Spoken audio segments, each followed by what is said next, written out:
एक घना जंगल था जहां सूरज की रोशनी भी मुश्किल से पहुंचती थी। इस जंगल में एक रहस्यमयी गांव बसा हुआ था जिसका नाम था भूल भुलैया।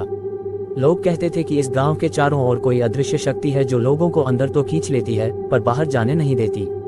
जो भी गांव में जाता उसे वहां से लौटना नामुमकिन था। एक दिन एक युवा पत्रकार आकाश को इस गांव के बारे में खबर मिली। आकाश को रहस्यमयी चीजों में हमेशा से दिलचस्पी थी, इसलिए उसने तय किया कि वह इस गांव का रहस्य सुलझाएगा। उसने अपना कैमरा और नोटबुक उठाया और अकेले ही उस जंगल की ओर निकल पड़ा। जंगल की घनी झाड़ियों के बीच से होते हुए आकाश जैसे तैसे गांव तक पहुंचा। गांव एकदम शांत था, मानो किसी ने वहां जीवन को कैद कर रखा हो। हर ओर टूटी फूटी झोपड़ियां और सूखे पेड़ थे। कुछ घरों में धुंधली रोशनी झलक रही थी, मानो कोई भीतर हो। आकाश ने एक बूढ़े आदमी को देखा जो एक बंद दरवाजे के सामने बैठा था। वह उसकी ओर बढ़ा और धीरे से पूछा, बाबा, ये गांव ऐसा क्यों है? यहाँ कोई बाहर क्यों नहीं जा सकता? बूढ़े ने उसकी ओर देखा और हल्की आवाज में कहा, यह गांव एक शापित जगह है। यहाँ जो भी आता है उसकी आत्मा यहीं कैद हो जाती है।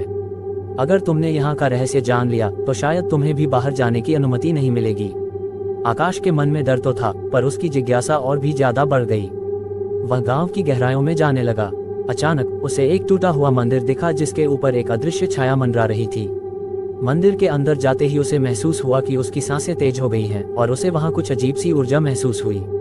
एक घनी छाया ने उसका पीछा करना शुरू किया। तभी उसे एक औरत की धीमी कपकपाती आवाज सुनाई दी, तुमने बहुत बड़ी भूल कर दी है आकाश। यहाँ से अब तुम बचकर नहीं जा सकते। आकाश ने देखा कि एक धुंधली परछाई उसकी ओर बढ़ रही थी। उसने डर के मारे अपने कैमरे की फ्लैश चालू कर दी, जिससे वह परछाई अचानक गायब हो गई। लेकिन उसकी नोटबुक पर एक रहस्यमयी संदेश उभर आया, इस गांव का राज केवल मरे हुए जानते हैं। आकाश ने घबराकर बाहर की ओर भागना शुरू किया, लेकिन जंगल का रास्ता कहीं नजर नहीं आ रहा था। पूरा जंगल मानो घूम फिरकर उसी गांव में आ रहा था। वह समझ गया कि अब वह इस गांव का एक हिस्सा बन चुका है और शायद वह भी हमेशा के लिए यहाँ रह जाएगा। सुबह हुई, पर आकाश का कोई नामो निशान नहीं था। उसकी नोटबुक जंगल के किनारे पड़ी मिली, जिसमें आखिरी पन्ने पर केवल एक शब्द लिखा था, भूल भुलैया। आकाश की नोटबुक का पन्ना खोलने पर भूल भुलैया शब्द पढ़ने के बाद भी गांव के लोग डर और आश्चर्य में थे, लेकिन किसी की हिम्मत नहीं हुई कि वे जंगल में जाकर उसकी खोज करें। सभी जानते थे कि जो इस जंगल में एक बार दाखिल होता है उसका बाहर आना असंभव है। दूसरी तरफ आकाश उस टूटी फूटी झोपड़ी के पास खड़ा था जहां एक अजीब सी चुप्पी छाई थी। उसने महसूस किया कि जैसे कोई उसकी हर हरकत को देख रहा हो। थोड़ी देर बाद उसे लगा जैसे कोई उसके पीछे आकर खड़ा हो गया है। उसने मुड़कर देखा तो वही बूढ़ा आदमी खड़ा था, जिसके चेहरे पर पहले का कोई डर या दया नहीं, बल्कि एक अजीब सा शून्य था। आकाश ने हिम्मत जुटाकर पूछा, बाबा, आप यहाँ कैसे आए और आप कौन हैं? बूढ़े ने मुस्कुराते हुए कहा, मैं वो हूँ जिसने इस गांव का सच जाना है, पर मैंने बाहर जाने की कोशिश नहीं की, इसलिए मैं आज भी यहाँ हूँ। अगर तुम सच जानना चाहते हो तो तुम्हें मेरे साथ चलना होगा। आकाश को अब और भी भय महसूस होने लगा था, लेकिन उसका कुतूहल उसे बूढ़े के साथ जाने के लिए मजबूर कर रहा था। दोनों गांव के बीचों बीच स्थित एक पुराने परित्यक्त कुएं की ओर बढ़ने लगे। कुएं के पास पहुंचते ही आकाश को कुएं के भीतर से किसी के रोने की आवाज सुनाई दी। वह घबराकर पीछे हटना चाहता था, पर बूढ़े ने उसका हाथ पकड़कर उसे रोका। बूढ़े ने उसकी ओर देखकर कहा, यह कोई साधारण कुआं नहीं है, यह उस राज का द्वार है जिसे जानने के बाद शायद तुम भी यहाँ से वापस नहीं जा पाओगे। लेकिन अब तुम्हारे पास कोई और रास्ता नहीं है। इस गांव में आने का अर्थ है इस गांव का एक हिस्सा बन जाना। बूढ़े ने कुएं के पास बैठकर कुछ मंत्र बुदबुदाए और अचानक कुएं के भीतर से हल्की रोशनी निकलने लगी। उस रोशनी में धीरे धीरे कई आकृतियां नजर आने लगी। हर आकृति उस गांव में गायब हुए किसी व्यक्ति की थी। उनकी आंखों में अजीब सा खालीपन था, मानो उनकी आत्माएं भी अब केवल जंगल का हिस्सा बन गई हों। आकाश को ये सब देख कर लगा जैसे उसकी आत्मा कांप उठी हो। उसने बूढ़े से पूछा, बाबा, आखिर यह गांव शापित क्यों है?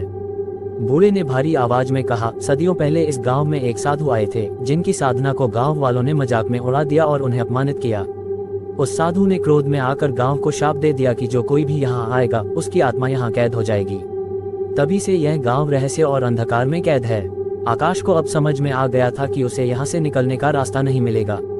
उसने हिम्मत करके आखिरी बार कोशिश करने का निश्चय किया। वह तेजी से भागा और उस घने जंगल की ओर बढ़ गया, पर हर तरफ वही गांव दिखाई दे रहा था। उसके भागते भागते सांसें फूल गईं, लेकिन जंगल का अंत नहीं हो रहा था। थक हार कर वह एक पेड़ के नीचे बैठ गया। तभी एक हल्की हवा चली और एक औरत की आवाज उसके कानों में पड़ी, ये जंगल तुम्हारी कमजोरी को परख रहा है। यहाँ से वही निकल सकता है जो अपने डर पर विजय पा सके। आकाश ने इस आवाज को सुना और महसूस किया कि अब डरने से उसे कुछ हासिल नहीं होगा। उसने आंखें बंद की और खुद को शांत किया। कुछ देर बाद उसने महसूस किया कि वह अब भी उस पेड़ के नीचे बैठा था, लेकिन उसके आसपास का वातावरण बदल चुका था। उसने जब आंखें खोली तो उसे वह बूढ़ा आदमी दिखाई दिया। बूढ़े ने मुस्कुराते हुए कहा, तुमने अपने डर पर काबू पाया है, अब तुम्हारे पास जाने का विकल्प है।